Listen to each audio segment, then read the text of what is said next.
Bismillahirrahmanirrahim. Assalamualaikum warahmatullahi wabarakatuh. Waalaikumsalam warahmatullahi wabarakatuh. Gimana anak kabarnya, baik atau tidak? Baik. Setelah kita melewatkan hari raya Idul Adha ya, gimana nih di rumahnya udah puas belum makan daging kambingnya? Puas Pak, Murah. Saking buatnya kita harus ya jaga kesehatan lah, jangan terlalu banyak. Jadi kita makan secukupnya aja. Mungkin sebelum kita melakukan kegiatan pembelajaran, kita doa terlebih dahulu yang akan dipimpin oleh ketua kelas, saudara Revi mungkin dipimpin. Sebelum mulai pembelajaran, alangkah baiknya kita berdoa dimulai, berdoa selesai. Oke, baik. Mungkin untuk hari ini ada yang tidak hadir atau berhalangan hadir di kelas. Faisal Pak Faisal, sakit. Pak. Faisal ada lagi nggak? Nggak ada, Pak. Oh, Faisal sama Selvi. Kenapa keterangannya? Sakit Sakit Pak, semua. Sakit semua. Barang sakitnya. Ini kita doakan supaya cepat sehat ya untuk Selvi dan Faisal. Oke, mungkin sebelum kita kegiatan pembelajaran minggu kemarin Bapak udah menjelaskan mengenai materi lain ya, yaitu tentang rupiah ya. Sekarang kita bakal masuk ke materi baru yaitu ketenaga kerjaan. Oke, sebelum kita masuk ke materi ketenaga kerjaan, Bapak akan bagian dulu pretest. Jadi Bapak mau tahu dulu sejauh mana kalian memahami mengenai ketenaga kerjaan. Mungkin bisa dibagi ke belakang ya, Mungkin sama Aki untuk asna. Pretest Bapak kasih waktu selama 1 menit untuk mengerjakan ya. Dimulai dari sekarang sampai jam 14.07.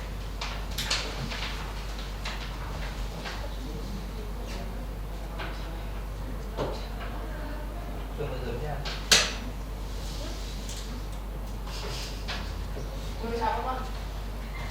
Kerjaan itu soalnya gitu.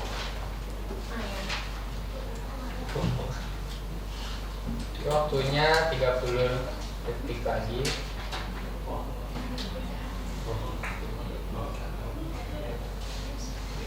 Oke, 10, 9, 8, 7, 6, 5, 4, 3, 2, 1. Oke, untuk soal pretestnya Bapak kumpulin lagi ya. belum, Pak. Bisa-bisanya saja. Belum, Pak. Aduh. Gimana? Bersama nih, Pak. Ya. Tapi salah. Oke. Untuk materi sekarang itu ketenaga kerjaan, Bapak akan menyampaikan tujuan pembelajaran hari ini. Bapak harap para siswa di kelas ini dapat memahami mengenai pengertian ketenaga kerjaan, fungsi-fungsi ketenaga kerjaan, jenis-jenisnya dan juga manfaatnya. Entah itu baik dari permasalahannya dan juga solusinya. Oke, di sini ada pengertian ketenaga kerjaan. Menurut Undang-Undang Nomor 13 Tahun 2003 tentang ketenaga kerjaan menyatakan definisi tenaga kerja adalah setiap orang yang mampu melakukan pekerjaan guna menghasilkan barang atau jasa, baik itu memenuhi kebutuhan sendiri maupun untuk masyarakat. Nah, sedangkan ketenaga kerjaan adalah segala hal yang berhubungan dengan tenaga kerja pada waktu sebelum, selama, sudah masa kerja. Oke, mungkin Bapak akan jelaskan sedikit mengenai definisi ketenaga kerjaan. Di sini ada tenaga kerja pada waktu sebelum, selama, dan sudah masa kerja. Untuk sebelum itu pasti kita tahu ada yang namanya magang atau biasanya orang-orang yang masih mencari lowongan kerja gitu, atau yang mau tes gitu. Yang selama kerja itu adalah tenaga kerja yang sudah memiliki kontrak atau bekerja di satu perusahaan atau di wilayah tertentu. Nah, untuk sudah masa kerja itu bisa pensiunan gitu. Yang biasanya untuk masa yang sudah itu masih dikasih untuk kayak dana pensiun atau dana tunjangan lainnya. Di sini ada menurut Iman Supomo, ini adalah ahli dari lokal dari negara Indonesia.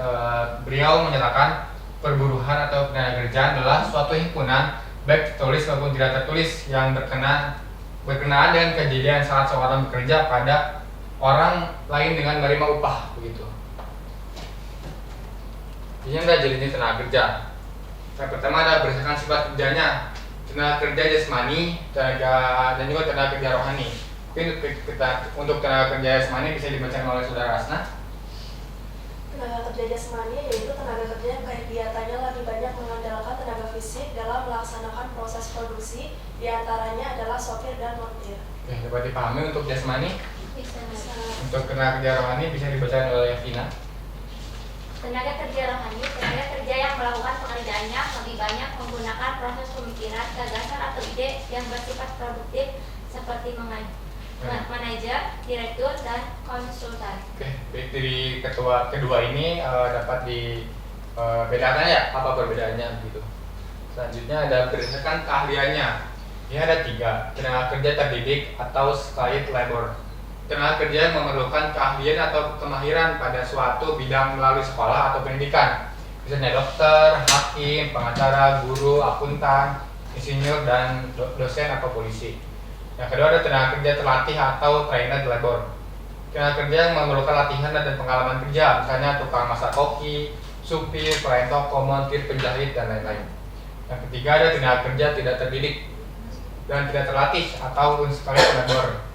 Tenaga kerja tidak memerlukan pendidikan dan latihan sebelumnya, hanya menggunakan tenaga saja, misalkan pesuruh, kuli bangunan, buruh, dan lain-lain. Sini ada berdasarkan hubungan dengan proses produksinya. Di sini ada 2, ada tenaga kerja langsung dan tenaga kerja tidak langsung. Mungkin bisa dibacakan oleh saudara Adisa untuk tenaga kerja langsung. Tenaga kerja langsung itu tenaga kerja di pabrik yang secara langsung terlibat pada proses produksi dan biayanya dikenakan pada biaya produksi atau pada barang yang dihasilkan. Misalnya karyawan bagian produksi. Oke, untuk tenaga kerja tidak langsung bisa dibacakan oleh saudara Nurul. Tenaga kerja tidak langsung, tenaga kerja di pabrik yang tidak terlibat secara langsung pada proses produksi dan biayanya dikaitkan pada biaya operasional pabrik, misalnya tenaga kerja bagian penjualan, marketing, dan periklanan. Oke, dapat dipahami untuk kedua jenis tenaga kerja ini. Nah, di sini ada permasalahan ketenaga kerjaan dalam pembangunan ekonomi.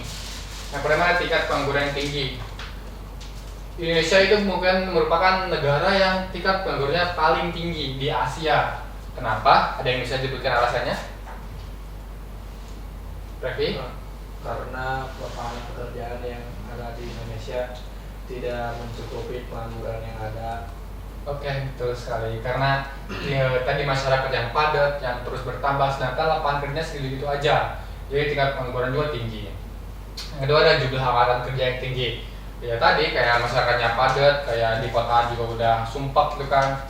Jadi ya lapangan kerja pun segitu aja. Jadi angkatan kerja pun ya makin tinggi gitu. Yang ketiga ada rendahnya tingkat pendidikan dan keterampilan. Oke, sekarang di tahun sekarang juga tingkat pendidikan tuh masih dakar lah, masih standar. Mungkin presiden kita masih gencar-gencarnya untuk meningkatkan pendidikan baik itu yang akademik ataupun yang vokasi gitu, SMK. Yang keempat ada penyebaran angkatan kerja yang tidak merata. Tentu lapangan kerja pun masih banyak terletak di perkotaan gitu kan. Di pedesaan pun yang masih minim. Jadi orang-orang di desa itu berangkat kota untuk bekerja gitu. Yang terakhir ada perlindungan kesejahteraan tenaga kerja yang belum maksimal. Ya mungkin banyak perusahaan-perusahaan yang masih lebih mementingkan keuntungan daripada kesejahteraan para pekerjanya begitu. Ini sangat disayangkan lah untuk di negara kita.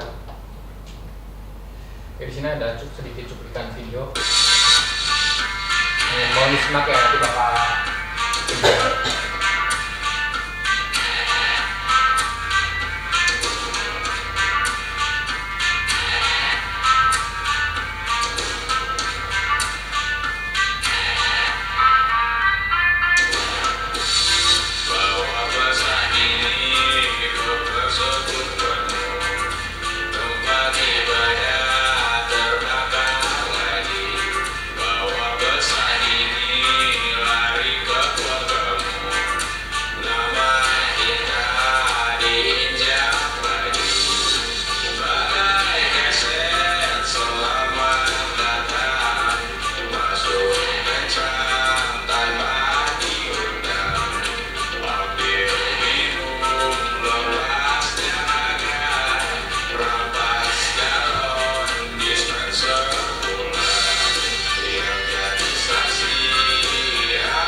dari video tersebut, apakah ada yang bisa menganalisis isi dari foto-foto tadi? Acungan tangan.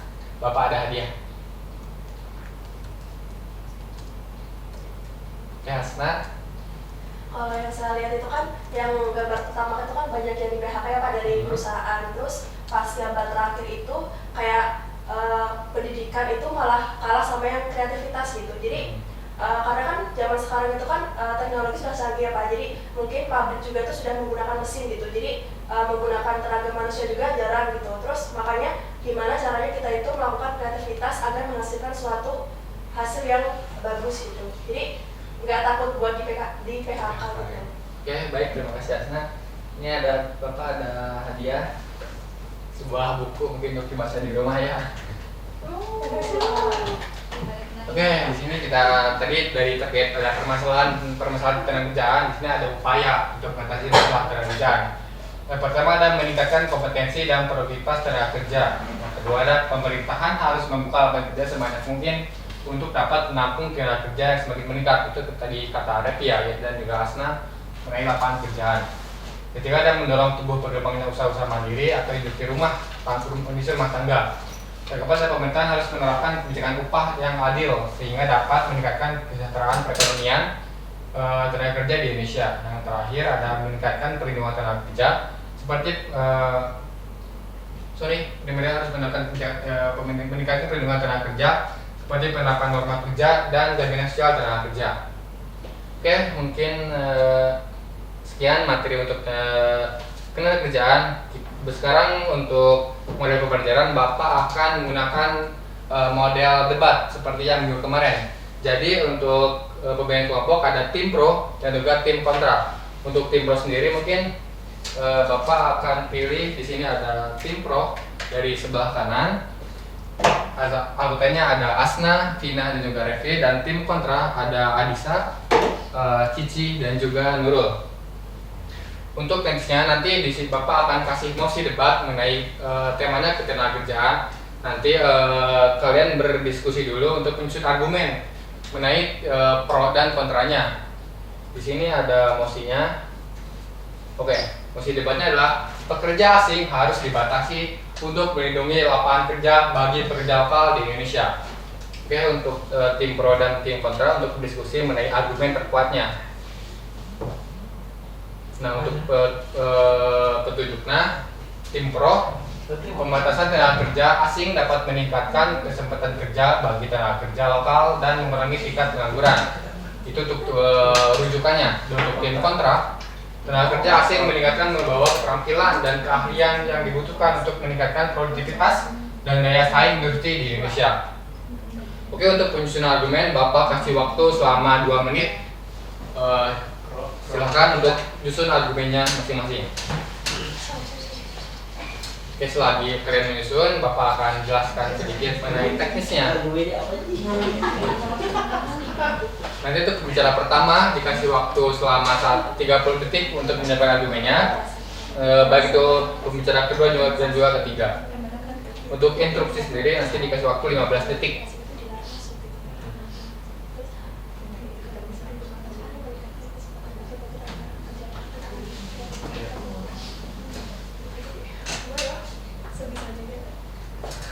Jadi kalian tentukan pembicara pertama, kedua, dan juga ketiga. Untuk pembicara ketiga itu ada menyimpulkan dari kedua pembicara kelompoknya. Oke, sudah tim pro, sudah ada argumennya. Tim kontra udah siap?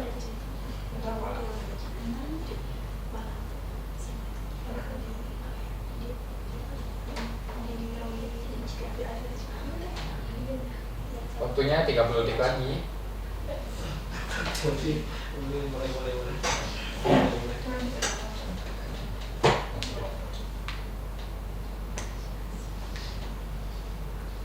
Oke, nanti sistemnya untuk pembicara pertama untuk maju ke depan mencapai argumennya, nanti duduk lagi dan juga pembicara pertama kedua nanti setelah pembicara pertama ya dari tim. Oke, mungkin kita langsung mulai aja perdebatan sekarang ya. Untuk pembicara pertama dari tim pro siapa? Revi, boleh maju ke depan untuk menyampaikan argumennya selama 30 detik. Di sini aja tuh. kan masih debatnya kesini berarti Pak. Oke, kita udah siap. Masih debatnya. Oke, siap lah. Oke, 1, 2, 3. Kenapa kami pro terhadap pekerjaan asing harus dibatasi, karena kita gunakan saja sumber-sumber pekerjaan tenaga kerja lokal agar lokal bisa berjaya di negara sendiri, tidak mengandalkan di TKA yang ada lah. Berapa Pak? Oke, cukup. Tidak ngerti Pak. Oke, baik. Terima kasih. Silakan duduk. Untuk bicara pertama dari tim kontra siapa? Lalu boleh di sini aja dulu menghadap ke tim kontra. Oke, siap. 1, 2, silakan. Kami dari tim kontra tentang pekerja asing harus dibatasi untuk melindungi lapangan kerja lokal di Indonesia. Itu karena membatasi pertumbuhan ekonomi. Jadi membatasi pekerja asing dapat menghambat pertumbuhan ekonomi, terutama di sektor-sektor yang membutuhkan keahlian khusus yang tidak tersedia secara lokal. Jadi kan seperti yang kita tahu gitu ya, Indonesia itu belum secara memadai menguasai teknologi. Jadi kita butuh negara lain untuk bekerja sama. 4, 3, 2, 1. Cukup? Oke, untuk pembicara pertama dari tim pro dan kontra sudah menjelaskan argumennya. Nanti untuk pembicara kedua itu bisa dibantah oleh tim kontra. Misalkan nanti pembicara kedua dari tim pro menyampaikan argumennya di tengah-tengah, tim kontra bisa menyanggah atau menginterupsi mengenai argumen yang disampaikannya. Oke, baik. Dari pembicara kedua tim pro, silahkan. Siapa? Silahkan ke tempatnya. Oke, nanti saya sorting kembali. Tim kontra bisa menyanggah argumennya ya, mulai dari pembicara kedua. Udah siap? Siap. Oke, silahkan. 1, 2. Tetapi kan kalau misalkan pekerja luar masuk ke dalam Indonesia atau pekerja lokal ya itu kan menghambat banyaknya pengangguran ya. Jadi sebaiknya dipekerjakan dulu pekerja lokal, jangan sampai menerima dulu dari pekerja luar seperti itu. Oke, ada lagi argumennya? Sudah cukup? Oke, terima kasih. Silakan duduk. Oke, sekarang ada pembicara kedua dari tim kontra. Siapa? Adisa, silakan menunjuk tempatnya. Jadi untuk pembicara kedua dari tim kontra itu bisa disanggah oleh tim pro. Di tengah untuk pembicara kedua adalah 1 menit. Oke, sudah siap Adisa? Nah, Oke, 1, 2, 3. baik, jadi dari tim pro itu justru jika tidak mempekerjakan TKA, mungkin beberapa industri bisa kekurangan tenaga kerja terampil lokal. Nah, pembatasan berlebihan juga bisa mengisolasi Indonesia dari pasar global itu sendiri. Nah, karena kebijakan yang seimbang mungkin lebih efektif dari pembatasan ketat. Nah, jadi makanya kita harus fokus pada peningkatan keterampilan bagi pekerja lokal juga penting. Oke, tim bisa akan disanggah atau tidak? Tidak. Oke, terima kasih. Untuk pembicara ketiga itu menyimpulkan dari argumen kelompoknya. Pembicara ketiga dari kelompok 3 siapa? Asna? Silakan. Untuk menyimpulkan saja ya, dan kesimpulan itu tidak boleh dibantah. Baik, menurut saya itu pekerja asing harus dibatasi itu benar ya, dari kata Raffi juga kalau misal di Indonesia juga tuh masih banyak sumber daya alam yang begitu luas gitu. Terus kemudian tuh meskipun keterampilan pekerja lokal kita itu masih rendah gitu ya dari pekerja asing itu. Nah, jadi bagaimana pemerintah tuh harus mampu bisa memberikan pelatihan keterampilan bagi pekerja atau masyarakat di kita gitu agar bisa menyaingi pekerja asing gitu. Cukup? Cukup. Oke, terima kasih. Saya akan kembali ke tempat. Sekarang mungkin perwakilannya aja untuk menyimpulkan argumen dari tim kontra. Itu memperkuat argumennya. Baik, siap? Saya akan menyimpulkan dari tim kontra. Ya, silakan. Jadi pembatasan pekerja asing itu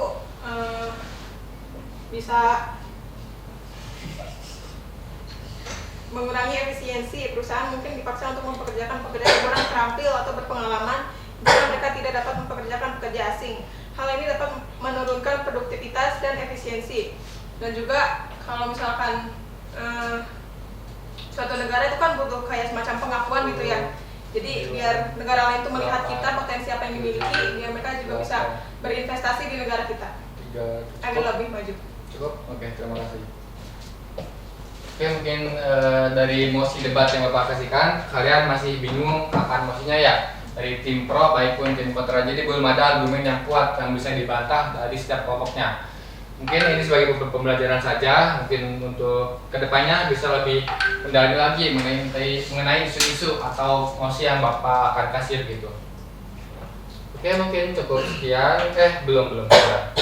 Tadi kan Bapak udah ngasih pretest ya, sekarang Bapak akan ngasih post-test. Setelah Bapak menyampaikan materi tadi, apakah ada penambahan wawasan atau yang hal lainnya? Ini untuk post-test Bapak akan kasihkan lagi. Untuk Alisa, terus Vina, Rifki, bisa Asna. Waktunya 1 menit sama kayak tadi. Silahkan dikerjakan, nanti dikumpulkan ya.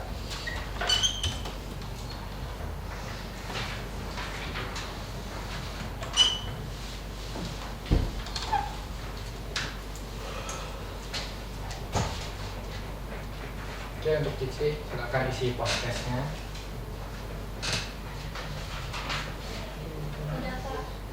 Ya, Sudah? ya, terima kasih. Oke, Ayo izin mau ke belakang. boleh. Oh, Pak. Tidak ada. Nah,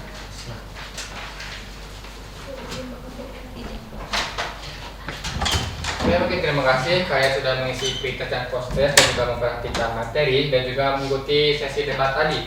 Mungkin untuk pertemuan minggu depan Bapak akan sedikit mengulas lagi untuk mengenai kerjaan dan juga lapangan pekerjaan yang ada di Indonesia. Mungkin cukup sekian dari Bapak. Kurang lebihnya mohon maaf. Wassalamualaikum warahmatullahi wabarakatuh. Waalaikumsalam.